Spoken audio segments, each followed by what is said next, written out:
Hi, welcome to YoYo TV. మంచువారి family గొడవలు నోటీసుల వరకు చేరాయి. ఎన్ని రోజులు నాలుగు గోడల మధ్య ఒకరినొకరు కొట్టుకున్నారో తిట్టుకున్నారో ఎవ్వరికీ తెలియదు. కానీ ఈరోజు గేట్లు బద్దలు కొట్టుకుని మరి బజారును పడే స్థాయికి చేరుకోవటం శోచనీయం. మనోజ్కు మోహన్ బాబుకు జరిగిన గొడవల్లోకి తొంగి చూసిన మీడియాపైకి మోహన్ బాబు దాడికి దిగారు. ఈ క్రమంలోనే మోహన్ బాబుకు, మంచు విష్ణు, మనోజ్కు రాచకొండ పోలీసులు నోటీసులు జారీ చేశారు. మంచువారి కుటుంబం గొడవలు తారాస్థాయికి చేరుకున్నాయి. ఎన్నాళ్ళు ఇంటి కాంపౌండ్ లోపల జరిగిన తగాదాలు ఈరోజు గేట్లు బద్దలు కొట్టుకుని వెళ్లేంతగా బజారును పడ్డాయి. గత 3 రోజులుగా జరుగుతున్న హైడ్రామాతో తీవ్ర ఫ్రస్ట్రేషన్కు లోనైన మోహన్ బాబు క్షణికావేశంలో మీడియా ప్రతినిధిపై దాడి చేయడం ఇప్పుడు సర్వత్రా చర్చనీయాంశంగా మారింది. మోహన్ బాబు సహనం కోల్పోయి చేసిన దాడితో పరిస్థితి ఒక్కసారిగా మారిపోయింది. అటు మీడియా ప్రతినిధి ఆసుపత్రి పాలు కాగా, అంతకు ముందు మనోజ్తో జరిగిన ఘర్షణలో మోహన్ బాబు తలకు కాలుకు గాయాలైనట్టు తెలుస్తోంది. ఈ మేరకు ఆయనను మంచు విష్ణు కాంటినెంటల్ ఆసుపత్రికి తరలించి చికిత్స అందిస్తున్నట్లుగా సమాచారం.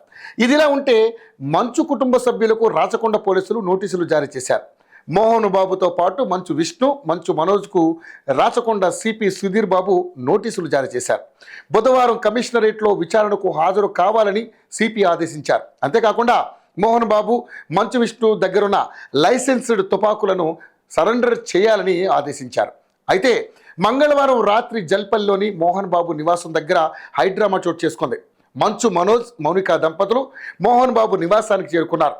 అయితే ఉదయం నుంచి మీడియా ప్రతినిధులు అక్కడే ఉండడంతో లోపలికి రాకుండా గేట్లు వేసి ఉంచారు.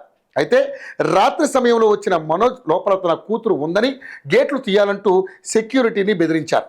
ఎంతకు తీయకపోవడంతో గేటుకు ఉన్న గ్లాసును బద్దలు కొట్టారు. ఆ తర్వాత తన బౌన్సర్లతో కలిసి గేటును తోసుకుని లోపలికి దూసుకెళ్లారు.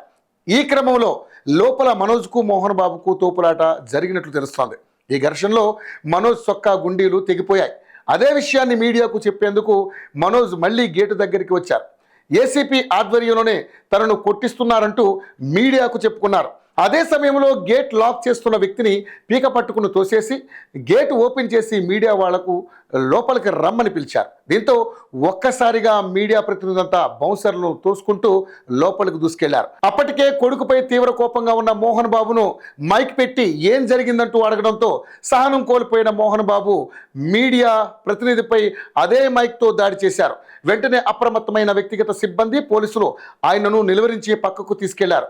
అప్పటికే ఆ మీడియా ప్రతినిధికి గాయమైంది. దీంతో ఒక్కసారిగా పరిస్థితి మంచు ఫ్యామిలీ గొడవ కాస్త మీడియాపై మోహన్ బాబు దాడిగా మలుపు తీసుకుంది.